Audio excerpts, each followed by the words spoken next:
ತಾಲ್ಲೂಕು ನ್ಯೂಸ್ಗೆ ಸ್ವಾಗತ. ವಿನಯ್ ಕುಲಕರ್ಣಿ ತೀರ್ಪು ಮತ್ತು ಸರ್ಕಾರದ ಮುಂದಿನ ಹೆಜ್ಜೆ. ಡಾ. ಜಿ. ಪರಮೇಶ್ವರ್ ಅವರ ಮಾತುಗಳಲ್ಲಿನ ಪ್ರಮುಖ ಅಂಶಗಳು. ರಾಜಕೀಯ ಮೇಲಾಟಗಳು ಮತ್ತು ನ್ಯಾಯಾಂಗದ ತೀರ್ಪುಗಳ ನಡುವೆ ಸಮತೋಲನ ಕಾಯ್ದುಕೊಳ್ಳುವುದು ಯಾವುದೇ ಸರ್ಕಾರಕ್ಕೆ ಒಂದು ಸವಾಲಿನ ಕೆಲಸ. ಇತ್ತೀಚೆಗೆ ಧಾರವಾಡದ ಪ್ರಭಾವಿ ನಾಯಕ ವಿನಯ್ ಕುಲಕರ್ಣಿಯವರ ವಿರುದ್ಧ ಬಂದಿರುವ ನ್ಯಾಯಾಲಯದ ತೀರ್ಪು ರಾಜ್ಯ ರಾಜಕೀಯದಲ್ಲಿ ಹೊಸ ಸಂಚಲನ ಮೂಡಿಸಿದೆ. ಈ ವಿಚಾರದಲ್ಲಿ ಆಡಳಿತಾರೂಢ ಕಾಂಗ್ರೆಸ್ ಸರ್ಕಾರದ ಇಬ್ಬರು ಪ್ರಮುಖ ನಾಯಕರ ನಡುವೆ ವ್ಯಕ್ತವಾಗಿರುವ ಭಿನ್ನ ನಿಲುವುಗಳು ಈಗ ರಾಜಕೀಯ ವಿಶ್ಲೇಷಕರ ಕುತೂಹಲಕ್ಕೆ ಕಾರಣವಾಗಿವೆ. ಗೃಹ ಸಚಿವ ಡಾ. ಜಿ. ಪರಮೇಶ್ವರ್ ಅವರು ಈ ಸೂಕ್ಷ್ಮ ಪರಿಸ್ಥಿತಿಯನ್ನು ನಿಭಾಯಿಸಿದ ರೀತಿ ಮತ್ತು ಅವರು ಮಂಡಿಸಿದ 3 ಪ್ರಮುಖ ಅಂಶಗಳನ್ನು ಒಬ್ಬ ಹಿರಿಯ ಪತ್ರಕರ್ತನ ದೃಷ್ಟಿಕೋನದಿಂದ ಇಲ್ಲಿ ವಿಶ್ಲೇಷಿಸಲಾಗಿದೆ. ವಿನಯ್ ಕುಲಕರ್ಣಿ ಪ್ರಕರಣದಲ್ಲಿ ಶಿಕ್ಷೆಯಾದ ಬೆನ್ನಲ್ಲೇ ಉಪಮುಖ್ಯಮಂತ್ರಿ ಡಿ. ಕೆ. ಶಿವಕುಮಾರ್ ಅವರು ಇದೊಂದು ರಾಜಕೀಯ ಸಂಚು, ಕಾನ್ಸ್ಪರಸಿ ಎಂದು ಗುಡುಗಿದ್ದರು. ಆದರೆ ಗೃಹ ಸಚಿವ ಡಾ. ಜಿ. ಪರಮೇಶ್ವರ್ ಅವರು ಈ ವಿಷಯದಲ್ಲಿ ಅತ್ಯಂತ ಸೌಮ್ಯವಾದರೂ ಕಟುವಾದ ಕಾನೂನುಬದ್ಧ ನಿಲುವನ್ನು ತಳೆದು ಡಿ. ಕೆ. ಶಿವಕುಮಾರ್ ಅವರ ಹೇಳಿಕೆಯಿಂದ ರಾಜತಾಂತ್ರಿಕ ಅಂತರ ಕಾಯ್ದುಕೊಂಡಿದ್ದಾರೆ. ಡಿ. ಕೆ. ಶಿವಕುಮಾರ್ ಅವರು ಯಾವ ಉದ್ದೇಶ ಅಥವಾ ಅರ್ಥದಲ್ಲಿ ಸಂಚು ಎಂಬ ಪದ ಬಳಸಿದ್ದಾರೆ ಎಂಬುದು ತಮಗೆ ತಿಳಿದಿಲ್ಲ ಎಂದು ಪರಮೇಶ್ವರ್ ನೇರವಾಗಿಯೇ ಹೇಳಿದ್ದಾರೆ. ವೈಯಕ್ತಿಕ ಆಕ್ರೋಶಕ್ಕಿಂತ ಸಂವಿಧಾನದ ಆಧಾರಸ್ತಂಭವಾದ ನ್ಯಾಯಾಂಗಕ್ಕೆ ಗೌರವ ನೀಡುವುದು ಸರ್ಕಾರದ ಮೊದಲ ಆದ್ಯತೆ ಎಂಬುದನ್ನು ಅವರು ಸ್ಪಷ್ಟಪಡಿಸಿದ್ದಾರೆ. ಪರಮೇಶ್ವರ್ ಅವರ ಈ ನಿಲುವನ್ನು ಅವರ ಈ ಕೆಳಗಿನ ಮಾತುಗಳಲ್ಲಿ ಸ್ಪಷ್ಟವಾಗಿ ಕಾಣಬಹುದು.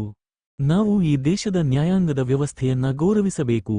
ನ್ಯಾಯಾಲಯದ ತೀರ್ಪನ್ನು ಪ್ರಶ್ನಿಸುವಾಗ ಒಬ್ಬ ಸಾರ್ವಜನಿಕ ವ್ಯಕ್ತಿಯಾಗಿ ಅಥವಾ ಜವಾಬ್ದಾರಿಯುತ ಸಚಿವರಾಗಿ ಎಲ್ಲಿ ಗೆರೆ ಎಳೆದುಕೊಳ್ಳಬೇಕು ಎಂಬುದನ್ನು ಪರಮೇಶ್ವರ್ ಅವರು ಅತ್ಯಂತ ಪರಿಣಾಮಕಾರಿಯಾಗಿ ವಿವರಿಸಿದ್ದಾರೆ. ಅವರ ವಿಶ್ಲೇಷಣೆಯ ಮುಖ್ಯಾಂಶಗಳು ಇಲ್ಲಿವೆ. ಮಿತಿಗಳ ಅರಿವು. ಸಾರ್ವಜನಿಕ ವೇದಿಕೆಯಲ್ಲಿ ನಿಂತು ನ್ಯಾಯಾಲಯದ ತೀರ್ಪಿನ ಸರಿ ತಪ್ಪುಗಳನ್ನು ವಿಶ್ಲೇಷಿಸುವ ಅಧಿಕಾರ ನಮಗಿಲ್ಲ ಎಂಬುದು ಅವರ ಸ್ಪಷ್ಟ ನಿಲುವು. ಕಾನೂನುಬದ್ಧ ಹಕ್ಕು. ತೀರ್ಪು ತೃಪ್ತಿಕರವಾಗಿಲ್ಲ ಎನಿಸಿದರೆ ಅದನ್ನು ಬೀದಿಯಲ್ಲಿ ಪ್ರಶ್ನಿಸುವ ಬದಲು ಮೇಲ್ಮನವಿ, ಅಪೀಲ್ ಸಲ್ಲಿಸುವುದು ಪ್ರಜಾಪ್ರಭುತ್ವದ ಘನತೆಗೆ ತಕ್ಕುದಾದ ಮಾರ್ಗ. ವಿನಯ್ ಕುಲಕರ್ಣಿ ಅವರಿಗೆ ಕಾನೂನಾತ್ಮಕವಾಗಿ ಮೇಲ್ಮನವಿ ಸಲ್ಲಿಸಲು ಅವಕಾಶವಿದೆ ಮತ್ತು ಅವರು ಆ ಹಾದಿಯನ್ನೇ ತುಳಿಯಲಿದ್ದಾರೆ ಎಂಬ ವಿಶ್ವಾಸವನ್ನು ಅವರು ವ್ಯಕ್ತಪಡಿಸಿದ್ದಾರೆ.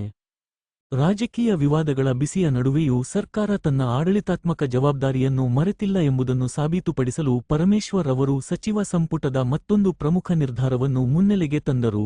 ವಿನಯ್ ಕುಲಕರ್ಣಿ ಪ್ರಕರಣದ ಚರ್ಚೆಯ ಜೊತೆಗೆ ಸಾಮಾಜಿಕ ನ್ಯಾಯದ ದೃಷ್ಟಿಯಿಂದ ರೋಸ್ಟರ್ ಪದ್ಧತಿಯಲ್ಲಿನ ಲೋಪದೋಷಗಳನ್ನು ಸರಿಪಡಿಸಲು ಸರ್ಕಾರ ಮುಂದಾಗಿದೆ.